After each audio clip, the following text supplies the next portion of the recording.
Welcome to Terror in Tandem, a podcast about finding entertainment in the macabre, hosted by the knowledgeable and lovable Laura and Richard Mathiasen. Each episode, we discuss the horror genre, from books to film to TV and beyond, sometimes even from the beyond. You can find us online at terrorintandem.com and on Instagram at terrorintandem. Hello from the outside. Hi. Welcome to our Coming monthly attractions. Yeah. Our monthlies. Welcome to our monthly visitor, our bloody monthly visitor, a coming attractions. Yes, our terrorizing visitor. It's a horror podcast. I don't know what you thought I was going to say. I know. It's the coming attractions. Yeah. Hello, attractions. Thank you for coming. I'm sorry. That was a bad one. I regretted it almost immediately. You should. So, but it's all staying in. I'm tired of cutting. My cutting machine broke. Welcome. Welcome. So, before we jump into our monthly coming attractions, why don't we talk a little bit about... Why are you talking like that? I don't know. Sometimes I like to slip into a sonorous radio voice, like an NPR voice. Hi, I'm Ira. Welcome to NPR's Horror Talk. Speaking of, I don't know what you were speaking of, but it just made me think of... That makes two of us. The origin of what I would consider viral podcasting with the Serial and Adnan Syed being, let out of prison. And I'm really hoping that Sarah Koenig has another season of Serial following up. On Adnan, or trying to get somebody else out of jail? No, on Adnan. Yeah. Like getting a job, going about his day. No, about what's next for him. I mean, I don't know if they're going to reopen the trial that dude's or not. been in jail for decades. I don't even imagine how he could adjust. I mean, that's really the question. Yeah. I thought Shawshank Redemption did that really well. I was thinking of the Birdman also, and I just didn't want to go there. It's very sad. I mean, maybe this will stay in, maybe it won't. Yeah, I'm really bummed right now. What else is new? So it's October. It's October recommendations. Well, I was hoping we could learn a little bit about October. Well, October is, as you all know, the 10th month. I did not know that. It comes after September, but before November. Did you know that? I didn't. Before Movember? October is a time of change.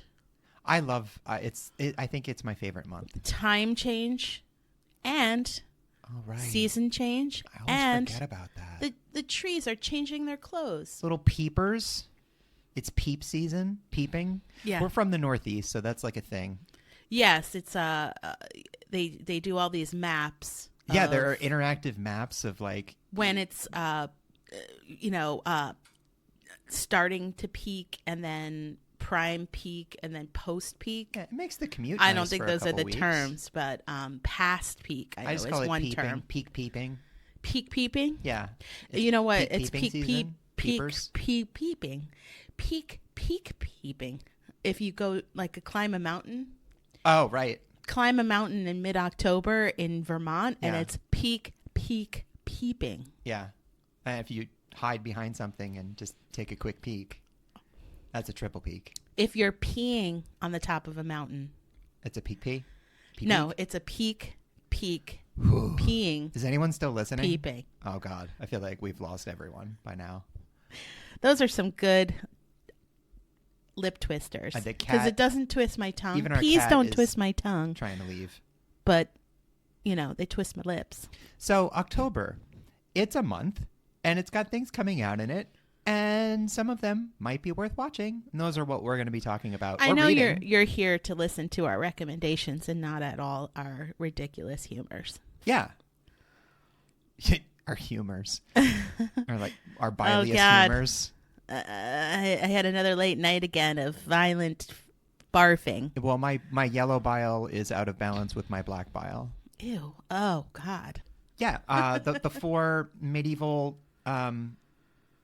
anatomical elements. It was black bile, yellow bile, phlegm, and blood. That's what doctors or barbers surgeons or whatever at the time thought the body was made of. It was black bile, yellow bile, phlegm, and blood. And What's nothing black, else. What's black bile, though? It was a time of bubonic plague, so it's probably what came out of you when you were plaguing. It's not a great time. I mean, we're talking leeches. Yeah. Oh, right. You know? And like very medieval tools. In terms of medical science, like it's really only been tolerable for maybe the last 15 years. Do you remember when we went to that like medieval museum? No, it was the Philadelphia, the Mutter Museum in Philadelphia of medical oddities, where we saw the world's largest colon. Yeah, and it was like, oh man, bigger. You got to stop eating sunflower seeds. Yeah, man, that's what happens when you swallow your gum. Exactly. No, but they had like a urology kit from the 19th century, and it was like that episode of Deadwood. Yeah, they had all these tools that you gnarly. didn't want to be used on you, but they were. Yeah, I mean, just man. Yeah. Anyway. Back to horror. So here's what's coming out. Oh, no, wait. A continuation of horror. Yeah. Yeah, here's what we're looking forward to in the month of October. Obviously, it's Halloween-y month. So there's a lot of shit coming out. A lot. And we might as well get right into it. Yeah. Let's do it. You go first. Okay, well. What are you looking forward to? Let me into that mind of yours. Tell me, what are you hoping to see or read or experience? Share. Just let me know when you're. I'm good. What are you looking forward to? I don't know. I think blah blah blah blah blah blah blah blah blah blah blah blah blah blah blah on top of your comments. Just went into a fugue state. Go for it. Are you sure? Yeah, I'm good. Okay. So the first thing I'm looking forward to is a TV show called The Midnight Club. Oh yeah. October 7th on Netflix. I would love to talk about Tandem. Did you say October 7th? Yeah, I did. Okay, that's going to feature heavily. That's a big day. I know. I have a lot of October 7th. Yeah. October 7th is like the season of the witch. Yeah. Sorry. So I did get a sentence or two out though. That's good. Come on. So The Midnight Club, October 7th on Netflix. It is created by Mike Flanagan, one of a Tandem favorite. Our guru. He created Midnight Mass, The Haunting of Hill House, Bly Manor, among other things. He's been working for a while. A bunch of dope ass movies, and we've really liked him. Yeah. This Midnight Club, just like consistent, you know. Yeah. Like, it's his movie. Consistently good. It's either good or great. So this is an adaptation. Midnight Club is an adaptation of the 1994 Christopher Pike novel of the same name. And Leah Fong is the writer. She worked with Flanagan on Bly Manor. So just a brief plot overview. The plot is a group of terminally ill teenage patients who reside at Rotterdam House, which is hospice care for teens. They have a club called the Midnight Club. They meet every night in secret and tell ghost stories, and they form a pact and decide that whoever dies first from their terminal illness, sad, would make the effort to contact the Midnight Club from the grave. Have you read the book? No. Neither have I. It sounds fantastic, and I heard that like this, Christopher Pike. Oh, I know like Christopher a real Pike for sure. Cult following. Yeah, people love this book, including Flanagan. When I was loved this book so much that his whole career he really was wanting to do something with this. I kind of jumped past R.L. Stine and Christopher Pike when I was a kid, right into Stephen King and Dean Koontz and Brian Lumley and like Lovecraft and stuff. But like I'm no disrespect meant. I just sort of leapfrogged it. I didn't go through that period, but I mean, I'm gonna cry so fucking hard at that show. Just the premise alone. Yeah, it's gonna be one of, what I think Mike Flanagan has really introduced us to in horror is a range of emotion. He really does grief and sadness and trauma. longing and trauma.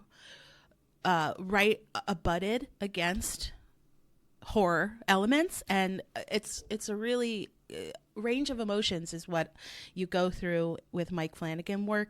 They're layered in a way that I've never experienced horror to be. So Haunting of Hill House, the episode focused on the bent neck lady is one of the best, maybe the hardest I've ever cried at a horror, and one of the story. Scaredest I've ever been in an episode. It was utterly terrifying. But then once I was wrestling with the depth of what was being revealed, it was like I wept from a place of actual grief. For this fictional character. That's just the strength of Mike even Midnight Flanagan. Mass, the scene on the boat. My God. Oh, yeah. That was equally as horrifying as it was heartbreaking. And I understand. I mean, we're making recommendations that I'm talking about like deep grieving body cries, but it's just the strength of his storytelling and his shows. You're also a very sensitive person. I mean, that's not untrue. Listener, you may not know based on his behavior throughout this podcast, but he is actually sensitive. Anytime you hear like an abnormal break in the podcast, it's because I'm weeping in a corner. We just have to cut that part. I just want to let you know that Heather Langenkamp will be in this series. So cool. So for those of you who've never listened to Terror in Tandem or have ever watched a horror movie, Heather Langenkamp is the final girl, which we've mentioned before, in the Nightmare on Elm Street series. Nancy. Yep. Yeah. And so it's definitely a homage to the slasher film, her being present in a show like this. Others from Flanagan's prior works, Zach Gilford, who was in Midnight Mass, but you might know him from Friday Night Lights. Yeah. Matt Bedell. He was in Midnight Mass also. He played that drunk townie. Oh, right. Oh. Yeah. Sorry. I don't mean to. Gosh, just watch Midnight Mass. And Samantha Slayan. Okay. She was the assistant. I mean, he has his cast. She was the assistant, the redhead. She was in Grey's Anatomy and some other shows. Okay. The redhead in Midnight Mass. She was the evil church lady. Yeah. The church lady. She was amazing. Yeah. She's in this as well. Mm-hmm. That's fantastic. She was a scene stealer in Midnight Mass, which, I love that Mike Flanagan has his regulars, and you can tell that they've developed such an ease working together. Yeah, his cast of characters. His significant other regular, Kate Siegel. Yeah. She was filming something else, and I think she makes an appearance, but not of anything significant. Whenever somebody has their group that they carry with them, I think it's always good to switch them out every once in a while. Like Wes Anderson. She was filming something else, so couldn't be in this. No, but what I mean is it starts to develop an expectation, like a Hitchcock cameo, is you start waiting for the person to show up. Yeah, I think that part of why, there's a couple of reasons why I don't like Ryan Murphy shows, but a couple of the reasons why is because he recycles actors. It's really hard for me to see them in these different roles that are so similarly directed and presented. Yeah, the actor is doing a new job and a different approach to a character, of course, but there's still that like Ryan Murphy-ish vibe to it. I hear you. It's just he's not my cup of Murphy. You know what I mean? I have similar feelings about Ryan Murphy. I think he is an extraordinarily talented creator at creating a vibe, an aesthetic, at costuming, and like just overall look of a show is impeccable. And he's also, for me, he has a pattern of knocking it out of the park with a first season and then really losing it in the follow-ups. Like, I don't know. I will give him that he does take risks. American Horror Story, the first season was a classic. Amazing. Yeah. And crazy and weird. But it really lost me in the second and third seasons. But anyway, that was a whole aside. And we well, I not mean, no to disrespect. diminish Mike Flanagan, because this show looks amazing and new, and it's got a really interesting teenage cast of actors who I'm not familiar with, and I love like a teenage cast. Oh yeah, I mean it's I'm sure they're young adults playing teenagers, but similar to Stranger Things, I love that sort of vibe. There are certain things that really lend themselves well to genre storytelling, and the maelstrom of emotion and change and transition of teenagerhood, it's very compatible. Oh yeah, especially having to deal with a terminal illness. Yeah. There are layers Terminal. upon We're layers. talking not illness. No, these are The inevitability of have, them having to go to, like quote unquote to the other side, which they is know what's coming. Yeah. And then if they're going to visit, I'm guessing that something else comes along as well. You're gonna hear an edit because I'm gonna be in the corner in like 2 seconds just weeping. But so they're gonna have to deal with that. How do you let the good in without letting the evil in? Yeah There's 10 episodes. Oh, like once you open the doorway, yeah, what else can come through? I love that. That's an old trope, but it always works for me. You open the door to the other side and something slips through. I love that shit. So there's 10 episodes, and again, comes out on Netflix October 7th. Hard to imagine it's not going to be great. Wow. Okay, cool. My can I go next? Okay. Okay, cool. So my first one is also October 7th, and it's a bit of a surprise, even to me, because it's Hellraiser. Yes, Hellraiser. I'm looking forward to a Hellraiser movie. Now, let me clarify. 1987's Hellraiser, directed by Clive Barker, is an all-timer. It's one of the best horror movies ever made. It's one of the first horror movies that ever truly scared the fucking shit out of me, like on a deep, deep level. Hellraiser 2, also amazing. That was one of the first movies that ever I had to turn off halfway through and then turn back on because it was like a little too intense. Is the new Hellraiser, is it called Hellraiser, Stick a Pin in Me, I'm Done? Wait, Hellraiser, Stick a Pin in Me, I'm Done. Another pin. No, so it's now here's the thing. Hellraiser, as I think... Oh, it's Hellraiser, You Can't Pin Me Down. I think, as most of you know, this is wow. So it had two very strong entries, and then just got beaten so far into the ground. 3, 4, 5, 6, 7, 8, 9, 10. There was a time. Can you give a overview of what Hellraiser is typically about? So the original was based on The Hellbound Heart, which was a novella by Clive Barker, who adapted. Oh, we just talked about Clive Barker. The master, the maestro. Where's my third book of the art trilogy that I've been waiting for since I was 17 years old, Mr. Barker? I think he's hanging out with George R. Martin. I know. That's not writing books that people want. Well, that's the thing. He's always prolific, but sometimes he makes big promises and then doesn't follow through, gets y'all excited. But I don't mean to say anything bad about Clive Barker. The man is a maestro. Anyway, so Hellraiser, based on The Hellbound Heart, his novella, it's about a puzzle box called the Lament Configuration that is a gateway to hell. And when people open it, when they solve the puzzle of the box, it opens and unleashes these things called hell priests, Cenobites, and they're horrible sadomasochistic like leather bondage monsters that come out. Are we still talking about Ryan Murphy? No. I mean, probably an inspiration for Ryan Murphy.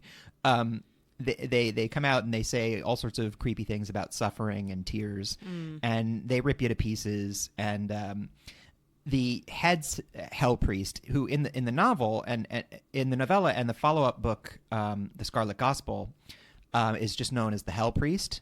He became known as Pinhead, like in the media, and Clive Barker didn't really like that name, but it stuck.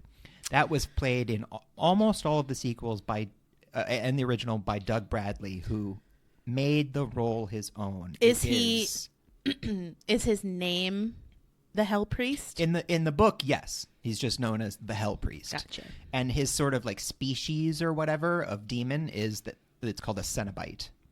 Delicious. Now, I thought you in said the original Cenobite Hellraiser from like Taco Bell. No.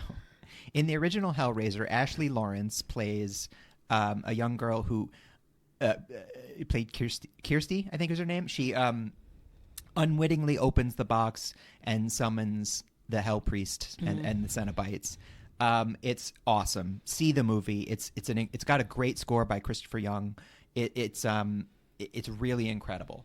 So the thing is, though, it really got bashed into the ground by Harvey Weinstein in the 90s and Dimension Films. They just kept farting out sequel after sequel. It had nothing. Clive Barker had nothing to do with them, and they just got progressively worse and worse.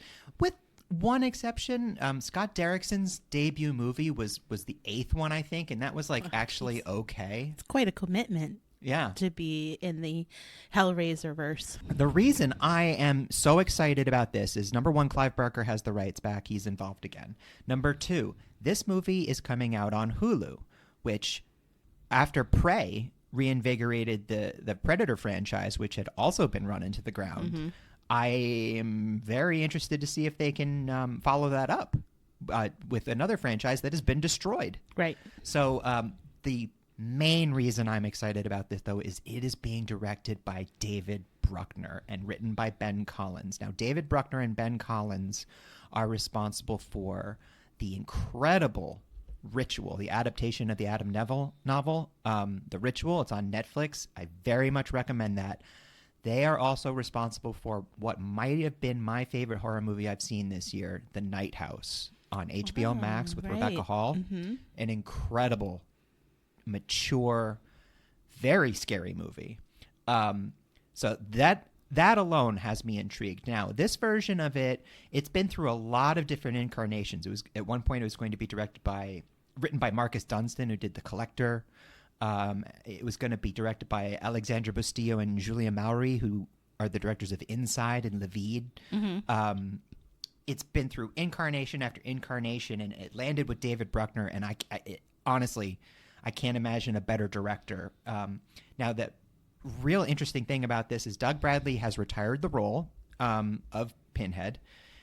So it's being played by Jamie Clayton from Sense8. It was what most people might know her from. So it is changing the gender. As if a Cenobite has a gender, it's just the actor is now a woman. It's a great trailer. You can't pin them down with the gender. It's a great trailer. The one thing for me that I'm going to have to get used to is the voice. Jamie Clayton has a very different voice. Doug Bradley has a sonorous, deep baritone British voice that was quite classically theatrical. Mm-hmm. And the way he played the Hell Priest it had such a particular delivery that it's going to take me a little getting used to. But Jamie Clayton looks amazing.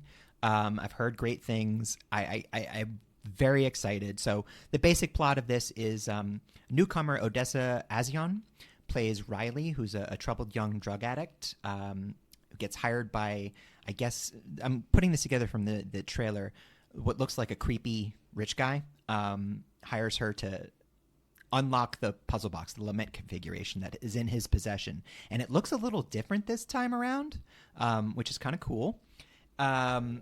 So, yeah, I guess she unlocks it. The obvious happens, and I'm hoping for some good suffering because it would be a waste of good suffering. Yeah, here's October 7th. Get your soul torn apart. I'm really looking forward to this. If I can get a good Hellraiser movie after 35 years of letdowns, like, holy shit, what a time to be alive. Well, October 7th is certainly going to be a busy day because my next recommendation also comes out on October 7th. Just take the day off, everybody. It's a movie, and it's called Significant Other. Oh, nice. And it's starring Jake Lacey, who played Plop on The Office. Oh, I like him. Yeah, but he was also in He's been in lots of good stuff lately. Yeah, what was that show on HBO that he was just in? Was it White Lotus? Yes, White Lotus. Yeah. Correct.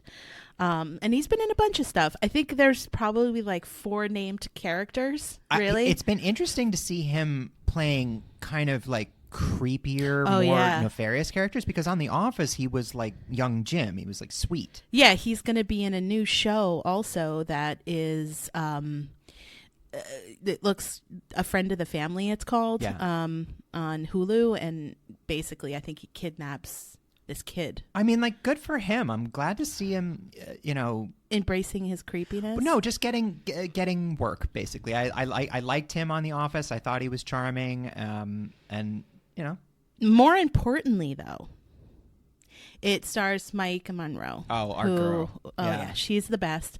It follows Watcher, which was great. Independence Day Resurgence. And so there's not a lot. Maybe not. We don't know a lot about this movie. And that's fine. Yeah. Honestly, in this day and age, that's fine. The summary is a young couple take a remote backpacking trip through the Pacific Northwest. Oh, that always goes really well. And face sinister events leading them to realize that everything about the place is not as it seems. Ooh. So, I mean, it definitely looks supernatural. It was written and directed by Dan Burke and Robert Olson. They just created a thriller that played at South by Southwest called Villains, starring Bill Skarsgård and Micah Monroe. So they must really. She's getting. That was in 2019, though. I shouldn't have said just. Oh, okay. That was their previous work. Just here's a brief aside. I've been a Stellan Skarsgård fan for a very long time. I mean, I remember it's Bill Skarsgård. No, I know, but I've been a Stellan Skarsgård fan for a very long time. Ever since the 90s when I first watched the original Insomnia. He's always been amazing, and now watching his like 15 sons all being in things, and they're all great. All of his kids are talented, and getting these, big roles. And he must imagine he must be so proud, but like that this Swedish actor is like conquering the world with his progeny. Yeah. The Skarsgårds are taking over. Well, that was this is their 4th writer-director feature that they've worked on. Skars aside. And they've collaborated together and also have worked with Micah Monroe previously. So it looks. I had to turn the trailer off because, again, I don't like things to be too exposed. We do that a lot these days. Yeah. The trailers have gotten really revealing. Too much. Yeah. And I'll just, as soon as I'm hooked, I turn it off. I'm like, you know what? You got me. I'm going to see it. That's it. Yeah. So, I mean, it comes out on Paramount, streaming October 7th. Plus. Yep. Nice. And I'm very excited because I think the vibe looks really cool. I really like Micah Monroe. Great cast. And I'm ready to see it. Awesome. What do you say? Break time? Break time? Is it? I'm gonna go find my corner.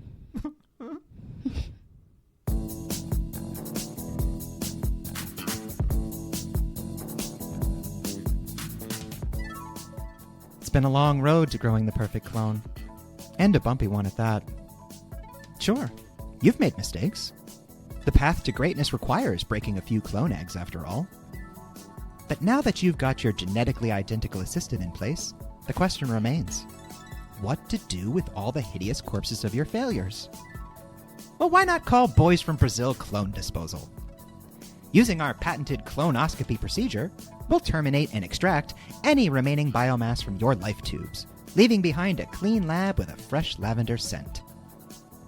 At Boys from Brazil Clone Disposal, all of our equipment is powered by biofuel. We use every part of the discarded clone meats to keep our carbon footprint neutral.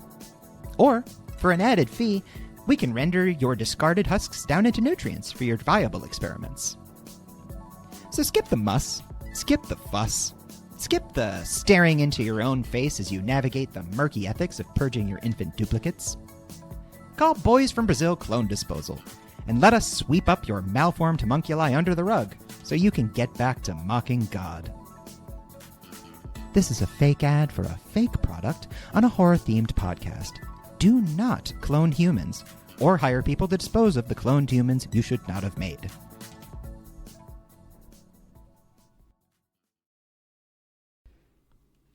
Welcome back. Welcome back. Oh, is it my turn? Yep. You know what I'm going to go with next? I'm not doing this chronologically right now. I'm going with a video game. I'm going with a game coming out October 21st on Xbox and PC. It's called Scorn. Scorn. Yeah.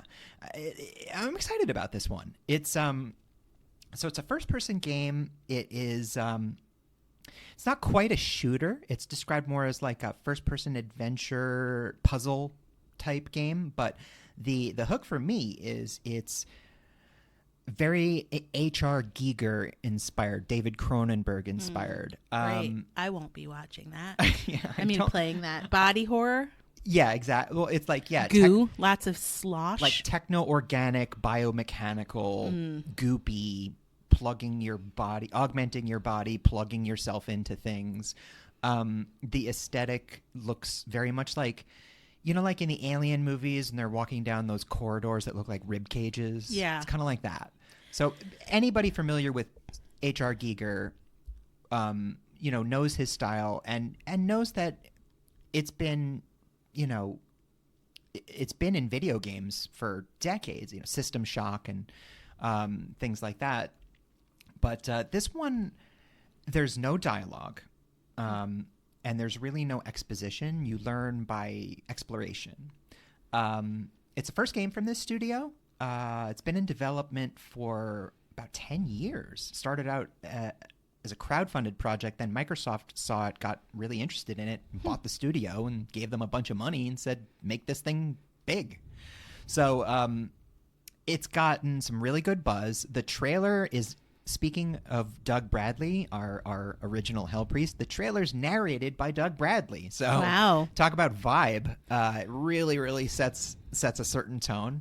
I don't know. I think it looks great. I think I personally, when I play video games, which I do, I prefer a single-player narrative experience, mostly because I don't like being called racist things online by teenagers.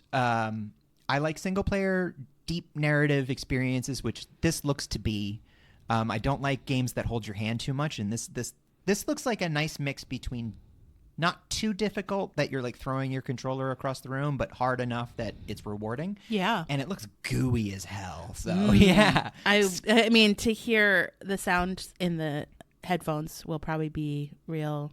Oh, visceral. Absolutely. I'm guessing a lot of splorching noises. So October 21st, coming out on Xbox. It'll be out for those of you who subscribe to Game Pass. It'll be available. And on PC as well. Awesome. Me? Oh, you. Yeah. So October Hello, 14th. You. October 14th. Halloween ends. Does it?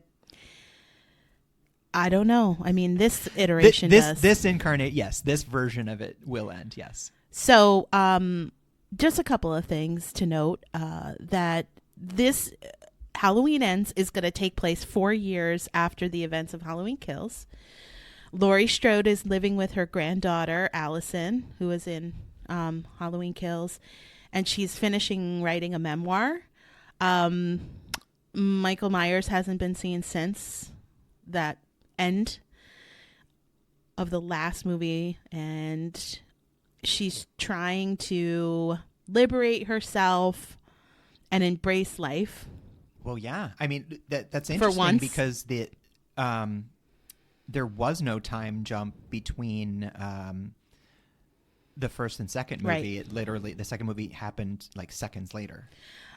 So this young man is accused of killing a kid that he's babysitting, and all of this violence and like horror that's happening forces Laurie essentially to go after Michael again. Okay. Or is it to go after Michael? Or is there a new evil? So obviously it stars Jamie Lee Curtis. She said that this is the last time she's playing Laurie Strode. I'm gonna say I believe her. It also stars Nick Castle. And for those of you that might not know this, Nick Castle played the original Michael Myers in 1978. Yeah. And, it's not credited or named the character Michael Myers. True. It's called The Shape. Yeah. So he's played The Shape in the 1978 version and these most recent versions. Director David Gordon Green is coming back for this. He said that,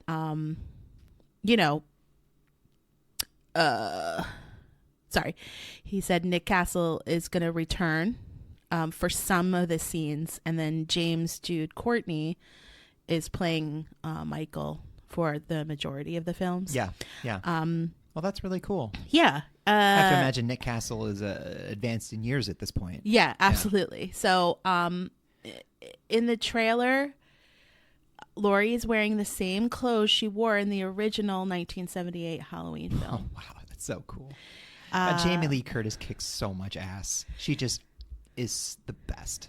Jason Blum did say that this isn't going to be the final film in the series. I mean... But it is going to be the final Jamie Lee Curtis, Laurie Strode. That iteration. I think that's smart to wrap up the Laurie Strode, kind of like Star Wars, like wrap up the Skywalker shit and move on from it. Wrap up the Laurie Strode stuff, tell a different story. So however you felt about Halloween Kills, Mixed Halloween Ends is coming. One. Yeah. And, we'll see what happens. Will it end? Will it not end? I'm like, I gotta be honest. I was a lot more forgiving of Halloween Kills, I think, than the reactions I saw online. But I'm a little nervous about this one. It sounds like a lot is being thrown into the third movie. A lot of extra stuff. I just hope it doesn't become overfilled with plot. We'll see. Yeah, we will. On October 14th.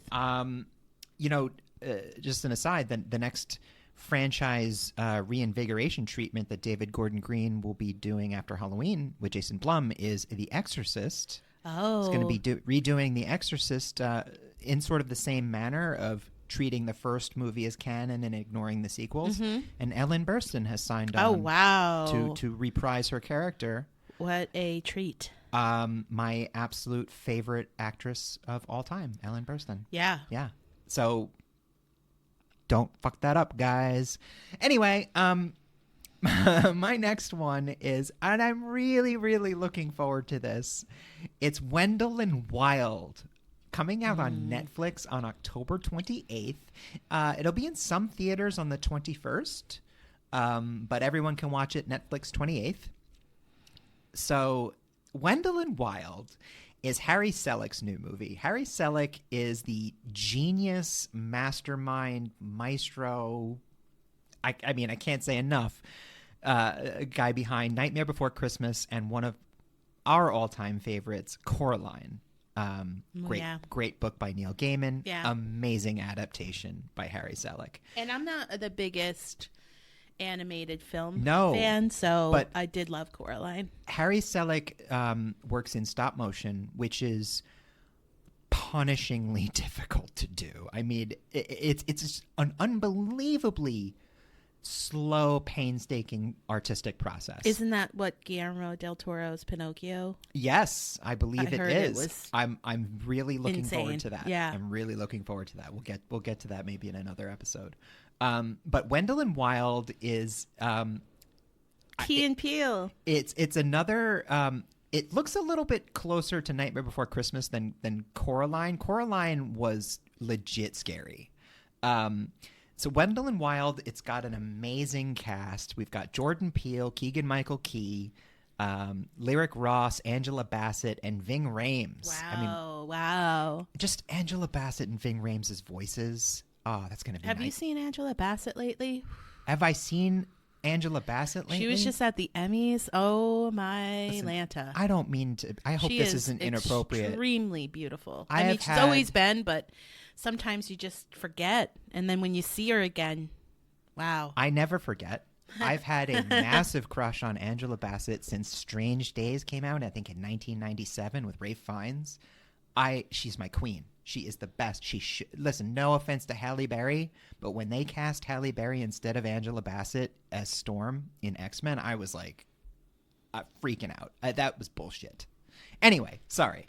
Love Angela Bassett, but to hear those amazing voices, and Jordan Peele and Keegan-Michael Key, we all know have extraordinary chemistry together. So the short of it is, Lyric Ross plays a young girl who somehow inadvertently summons or comes into contact with these two scheming demon brothers, Wendell and Wild, played by Key and Peele. Now, they enlist her to summon them all the way into the land of the living from the demon realm. It's got the stop motion style, Yep. but with the modern technology, the plasticine and the it's like really high tech. It's very polished. It's not like watching like the 60s stuff like Rudolph. It's really amazing looking. Yeah. The trailer's great. I can't possibly see this one being a miss. The new Harry Selick with that cast, it's just going to be a lot of fun. And that's one of my favorite things about the Halloween season is all these projects that come out that are, they're spooky and scary, but they're also just fun, right? And delightful. Yes. It's like Christmas for weirdos. So, and you're that weirdo. Yeah, October 28th, Wendell and Wild. I hope everybody has a great time with it. So my co-host is showing me a picture of Angela Bassett taken recently, and ladies and gentlemen, I'm just gonna say, goodness. Goodness me. Goodness gracious. We bow to our queen. So my next recommendation is a book. We're going to go back a little bit to October 4th. All right. I'm sorry Books if I are perfect for peeping season. Yeah. Peep those books. Peep those books. I apologize ahead if I mispronounce this author's name. The book is called The Girl in the Mist. And again, it comes out October 4th. There's actually another book by the same name released earlier this year. It's not that one. Okay. But The Girl in the Mist A lot by of girls in a lot of mists. Vinaya Bhagat. Okay. The story is about Daya. She loses her parents in a car accident and is now alone. She doesn't have any living relatives. She gets a letter from India claiming to be extended family, and she decides to go and meet them. Shortly after arriving in India, all these horrific deaths and other tragedies start to happen. It looks like it's an animal, but she begins to find out what her newly discovered extended family is hiding, which includes the curse of the Chakwa, a shape-shifting trickster who's responsible for all of her family's tragedies, including the one that befell her parents. Question mark? Folks, if you discover you've got long-lost family, just leave it. Just leave it. They're long-lost for a reason. But my guess is maybe she needs to embrace the curse of the Chakwa, or I mean, you're hitting all my buttons with like generational curses and family secrets. I love that stuff. So it's like it sounds like it's an Indian, shape-shifting trickster. Nice. Which is really interesting to me. And the author has written many short stories and also had a debut novel called Trickster. So I think this is in her sort of vein. Yeah. And I happened upon this book. I'm very excited to check it out. That sounds really cool. Yeah. Different. Well, that's what I'm usually recommending regarding books. And, I mean, it's kind of the thing I like about horror is you can constantly expand your horizons within the genre itself. Absolutely, because sometimes, a shape-shifting, familial, ancient trickster god may scare some people that as opposed to a serial killer. Not me. I was raised that way. So in addition to my main recommendations, I have, like I said, it's October, it's Halloween, so it's a real jam-packed month. We're just going to do a couple quick fires. Oh, jam. Apple jam. We got to get some apples. Man, we are such Northeasterners.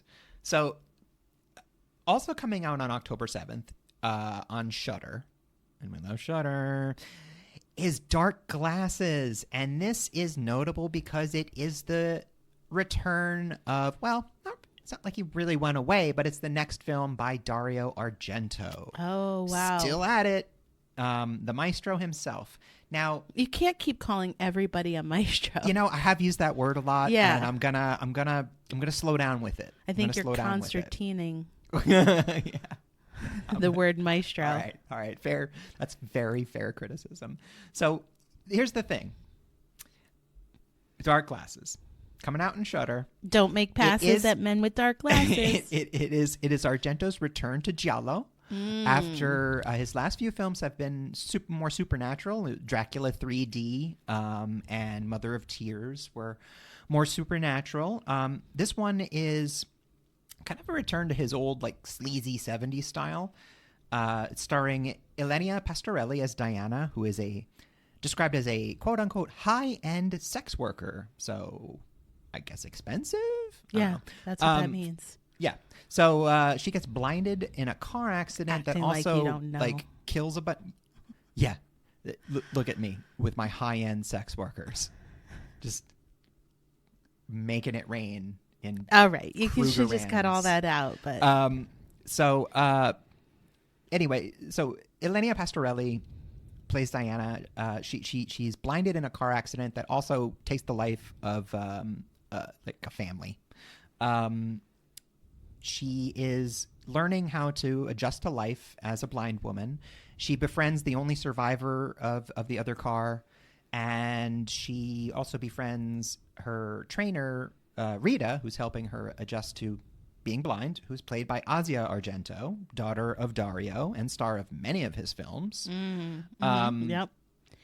Now, I'm not going to make any comments. Nope. Listen, we're talking about the actor in the movie.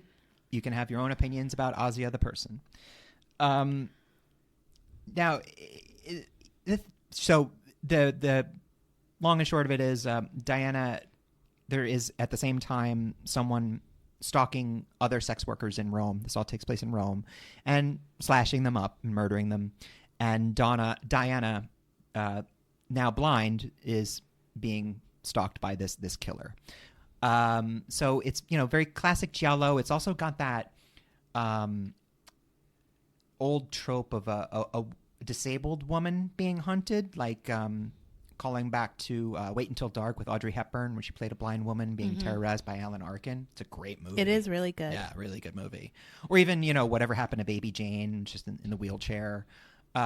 Even Hush, Mike Flanagan. Hush, Kate Siegel playing a deaf woman. It's a great under the radar horror. It's a tricky line, because you certainly want to be respectful and accurate in your representation. Now, respectful and accurate is maybe not something Dario Argento is famous for. And I'll be honest with you, this one could go either way, because this is hard to say, but Argento was upon a time the greatest of the greats. He certainly did. And just like the season of October leave changing, he may be past peak. His output for the last while now has been not so great. So, we'll see. It's worth a watch. I think because also it's Argento, reflective of what the time of his peak was. It could that be was that. something that I think we may have moved past his genius in the world of horror. It could be that while watching his films of the 60s and 70s through the lens of the time is one thing, using those same tropes and styles and themes now in 2022, it's a bit outdated. But listen, I haven't seen the movie. I don't want to prejudge. I'm definitely going to give it a watch. It's Argento. Do you have a quick one? Because I've got one or two more. I mean, I can go to my next one, and then you can do your one or two more quick ones. That sounds super duper. My next one and last official is another book. Interesting. Look at you. It's a cookbook. It's called Castle Rock Kitchen. I have an idea. And it's by Therese Carl Sanders, and that's coming out October 4th. Okay. So this is, again, it's a different recommendation. It's an immersive culinary experience from the mouth-watering to the macabre, with gorgeous, moody photographs to transport Stephen King fans to the kitchen tables. I knew it. I knew as soon as you said Castle Rock. Yes. So it's recipes ranging from drinks to dessert. Pennywise pie. And inspired by meals and gatherings from the more than 40 novels and stories set in King's Castle Rock multiverse. Oh, my God. Oh, listen, can we get this book? We have to get this book. There's 80 professionally developed dishes, and this author has also developed cookbooks for Outlander and some other shows as well. Oh, that's so really it's pretty, cool. Yeah. It's pretty, well intentioned, well researched. Yeah, and, yeah. I imagine Stephen that was King a wrote the challenge, forward. Outlander, cooking all those definitely, old yeah. especially Scottish dishes where I feel like everything is. I don't want to say anything mean, but like haggis for real. Come on. Well, holy shit, Outlander guys. takes place in many times. Many timelines. Yeah. I just know there's a lot of hello. The forward saying? from this cookbook is written by Stephen King. Eyebrows. So I'm saying it's written and approved by Stephen King. Oh yeah. And some of the recipes are, for breakfast, pancakes with the Tozers from It. Richie Tozer from It. Yeah. Blue Plate Special from 11/22/63. Oh, from the diner. Yep. Whopper Spare Ribs, the Tommy Knockers. Crab Canapes I from can't Pet even Cemetery. imagine eating something from the Tommy Knockers. That's the movie. He wrote that book when he was like whacked out, I think. It's Blueberry a wild one. Cheesecake Pie from The Body, which is Stand By Me. Yeah. And then homemade root beer from Carrie. Oh, God. So I think it's going to be really delightful. Maybe those aren't recipes that you would make, but I think it'll be a really fun Little book slice of Cujo pie.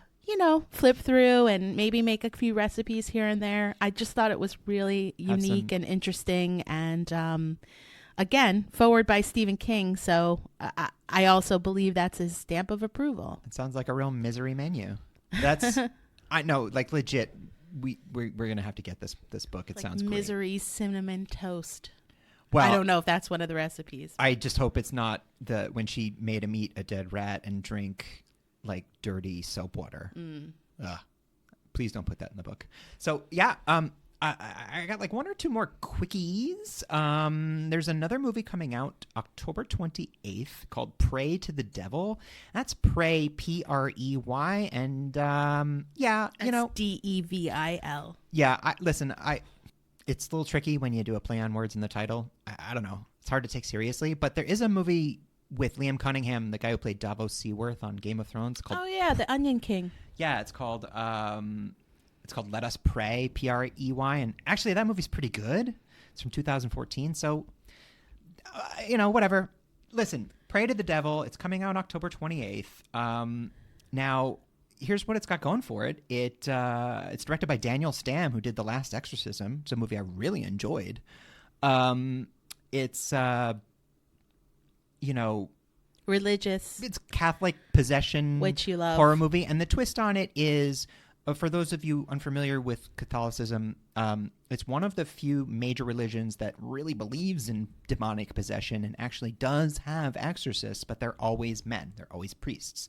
Now, the story of this movie is Sister Anne, played by Jacqueline Byers, is a nun who has a history with a certain demon, and she's got some sort of ability to banish demons or to fight them, and she gets permission and sponsorship from the Catholic Church to fight a demon that's possessing a young girl. So, the twist on it is that it's a nun performing an exorcism, which honestly I've never seen before because the Catholic Church doesn't allow for that. So that's probably the most fictitious part of this movie is that the Catholic Church would allow a nun to do this. But, you know, it could go either way. The original title of the movie was called The Devil's Light, and I wish they had stuck with that. I think that's better. It's PG-13, so, you know, who knows? Not to say you can't make a kick-ass, scary PG-13 movie. I mean, recently William Eubanks did Underwater with Kristen Stewart. That was PG-13 and had a bit of gore, and it was scary as hell, so who knows? Also, Virginia Madsen's in it. Yeah. It is the last film of Ben Cross, unfortunately, who died shortly after filming. You might remember him from... he played Sarek, who was Spock's father in the 2009 Star Trek and the remake Star Treks. He was a great British character actor, and R.I.P. We'll see. Hope it's good. I really do. Love Daniel Stamm. Hope he can make this one work. Well, but it might just be I hope you enjoy it. It might just be like, or you not. know, I don't care. For a movie like this, all I want is good enough for like an entertaining time. The last quickie I want to shout out is VHS 99.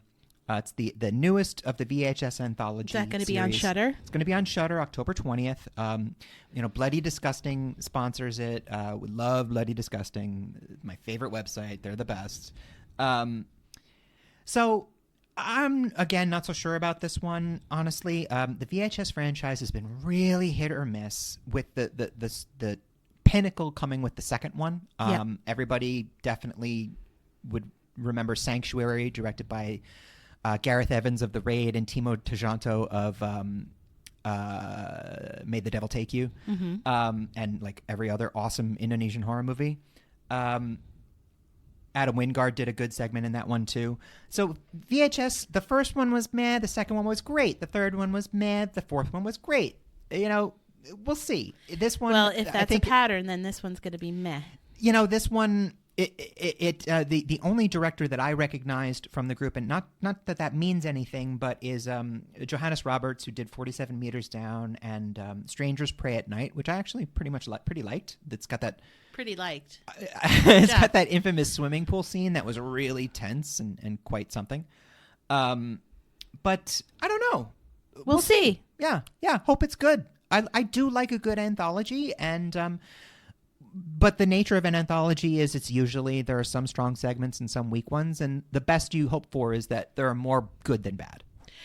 And then my last, what I'm excited for in October is a plug for Terror in Tandem. We are now moving into October, into Octerrorfest. Yes. Welcome Trademark to Octerrorfest. Welcome. Octerrorfest is going to take place for the entirety of October. We're going to have some spooktacular themes of all of our episodes, maybe some bonus-odes. Maybe some new music. Some special ads from our wealthy and generous sponsors. Absolutely. So we really hope that you're as excited for what's coming in October for Terror in Tandem, which will be Octerrorfest. Join us. And that'll do it. Bye, everybody.